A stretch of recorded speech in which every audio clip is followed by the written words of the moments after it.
Hi, my name is Jacqueline Rose, and I do not think it's a coincidence that you're here. I think you're meant to be here. So if this message resonates with you, click like and subscribe to my channel. This channel is about everything spiritual and much, much more. So today I'm going to talk about lucid dreaming and a little story about sleep paralysis.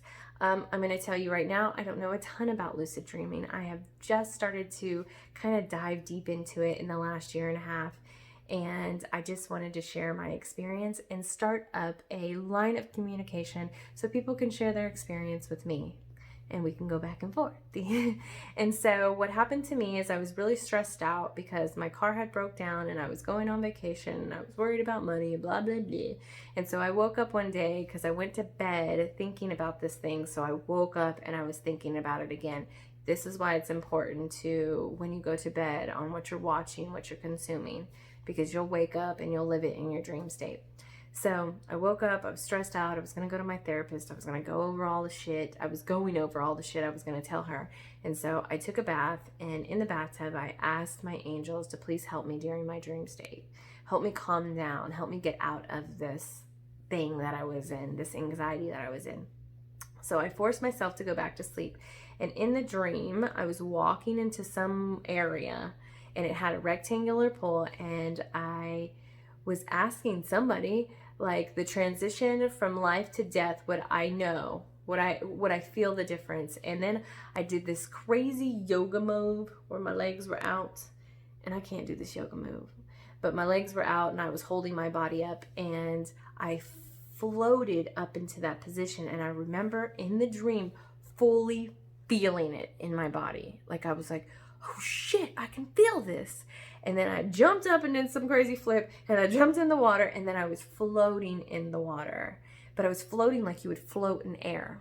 It was crazy. I could feel myself floating. And I remember being like, oh my God, I can float and I can feel it. This is so weird. And then I looked up in the sky and I saw this drawing come up. It was like a black and white drawing, and it was a drawing of me sleeping in bed. And I looked up and I was like, oh my God, I'm sleeping right now. And then I heard Everything's Gonna Be All Right from Bob Marley, my favorite song.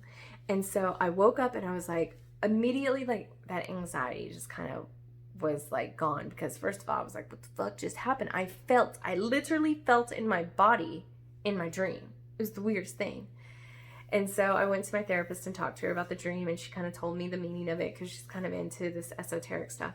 And so then the second time it happened was recently, that I was, so in a lucid dream, I would encourage you to look this up, but if you're in a dream and you know you're in the dream, you're supposed to flick the lights on and off. And I think if they don't flick on and off, you know you're in a lucid dream. And so I was in the dream, I flicked the lights off and on, and then I realized, oh shit, I'm in a lucid dream. It's not, like they're not coming on. And I was like, oh shit. So I started to take off down this like runway mountaintop, and I took off to go flying.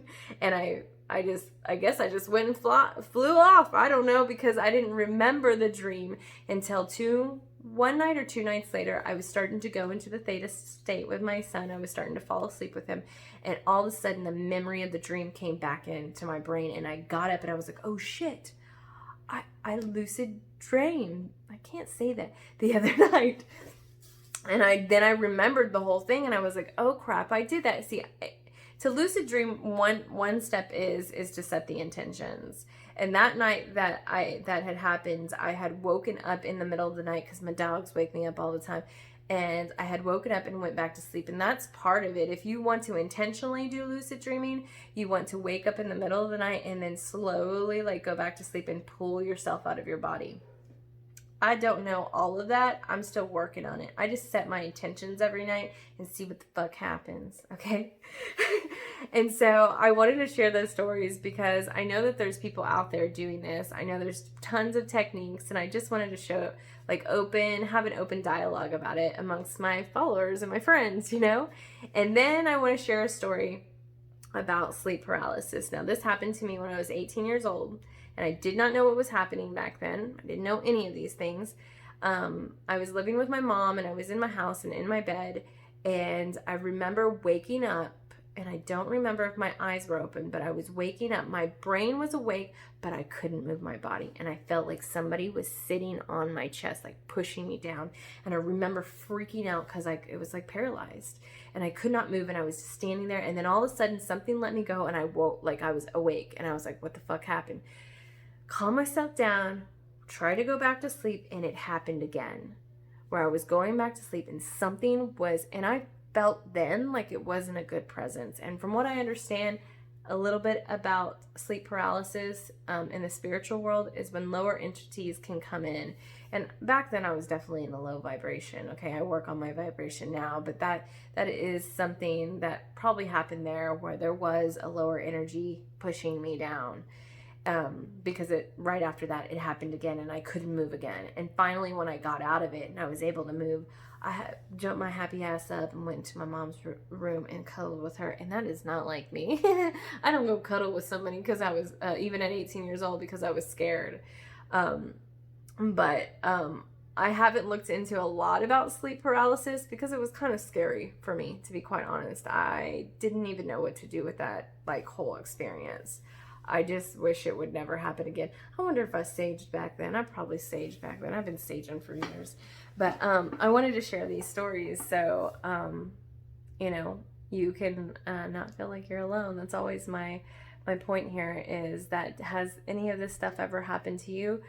I have definitely, since I've cleared my brain and since I have been meditating, my dreams have been super expansive now. I remember years ago, I asked to talk to one of my ancestors when I was just fucking around. I didn't know. And I was like, hey, can I talk to one of my ancestors? I set that intention, not intending that it would happen. And that night, my grandmother came to me in my dream, and we had a whole conversation. And from what I understand when it comes to the dream state is your consciousness can go to other dimensions, but your body stays here. And so a lot of these dreams have a lot of meaning to them, and there's a lot of stuff going on in these other dimensions, and there's a cord that connects you.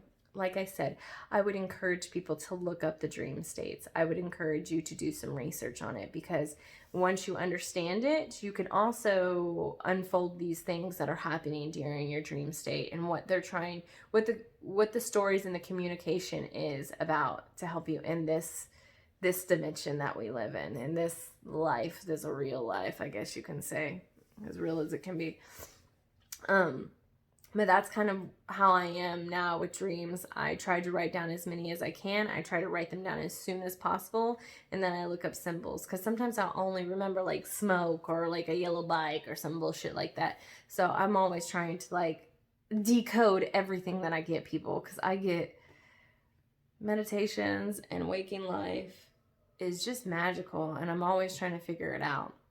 But you know, I work on my vibration a lot, and trying to stay in these higher vibes and trying to constantly heal. And that's what I'm doing here. I'm just sharing my journey with as many people as I can. So, you know, you can experience these things too, that you can heal too, because this world is so freaking magical. It is so magical. But if you're in a belief path that it's not, and it's just like we're supposed to wake up and go to school and go to work and die, then that's all you're going to experience. But when you start opening up your mind to go, maybe there's more, there has to be more to this life. When you open up your mind to that and just say that there's a possibility in it, because there's really a possibility in everything. We don't know shit, people. We only know what somebody told us, that told somebody else, that told somebody else, that told somebody else. You have to think for yourself, and you got to go, this may be a possibility. But I hope this helps somebody along on their journey, and I hope you're having a beautiful day. Much love. Hi. Sexy.